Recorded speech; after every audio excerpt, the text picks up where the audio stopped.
welcome back to my craft space. So today we are looking at using embossing folders and inks to make some really cool backgrounds for our cards and our projects. What you're going to need are some embossing folders.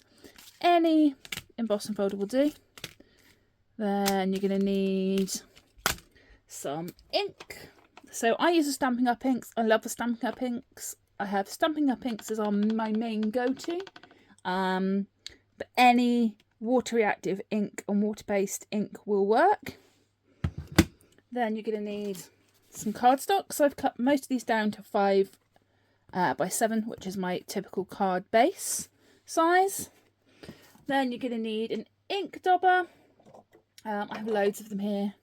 Ink dobbers in the colours of your inks.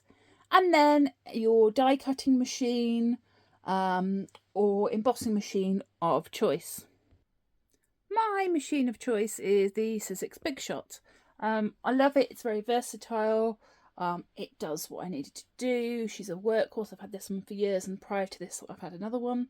But any machine that will fit your embossing folder through will work.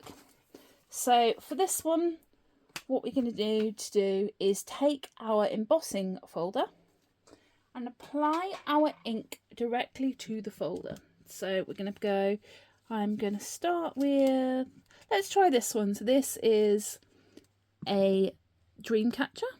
It is a Gemini embossing folder. As you can see, it's 2 beautiful designs. And what we're going to do is we're going to take our ink and we're going to ink up the embossing folder.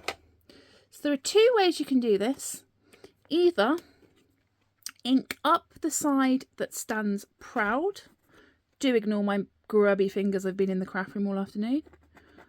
Or the one where it's recessed and it gives you 2 completely different effects. I will show you both. So we're going to start on this one by inking the side that doesn't have the raised edge. So I'm going to take my ink pad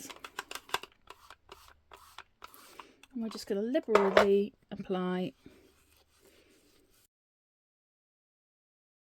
it all over the thing. It's really hard to show you on camera, but there is a generous offering of it there. You're going to take your cardstock and you're just going to sandwich it through like this.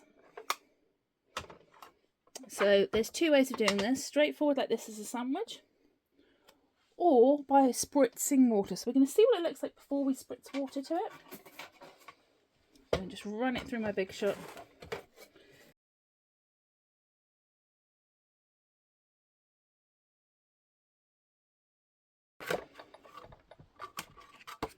And then what you end up with is a bit pants.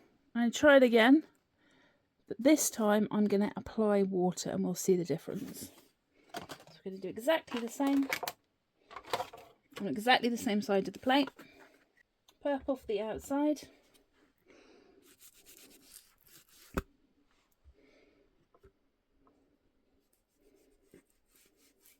Then this time where it's fully loaded, you can sort of see the ink a little bit more. I'm going to just spritz it with some water. Take that same cardstock, put it through, run it through my machine and see what result we get.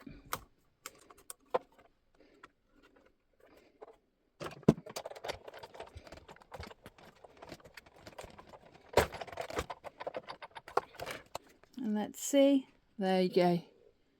Get more of a watercolour sort of distressed background. A really quick and easy way of getting a background. So I'm going to leave that to dry. And I'm going to use the same one, but I'm going to do it the other way. As you can see, this is looking a bit grubby. So all I'm going to do is give it a quick wipe over with a wet wipe. So you don't need to worry about clearing up. It will just wipe off and be nice and clean. This time I'm going to do the same. We're going to, instead of embossing the part, inking the part that is flat, we're going to ink the part that is raised. So I'm going to just use this purple. Because it's raised up, you don't have to worry about using a dobber. You can just swipe it. So I'm just going to swipe my pad over the image and covered.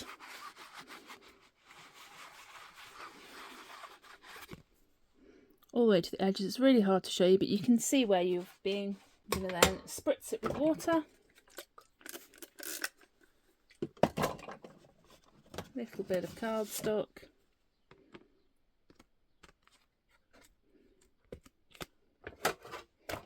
And run it through my machine.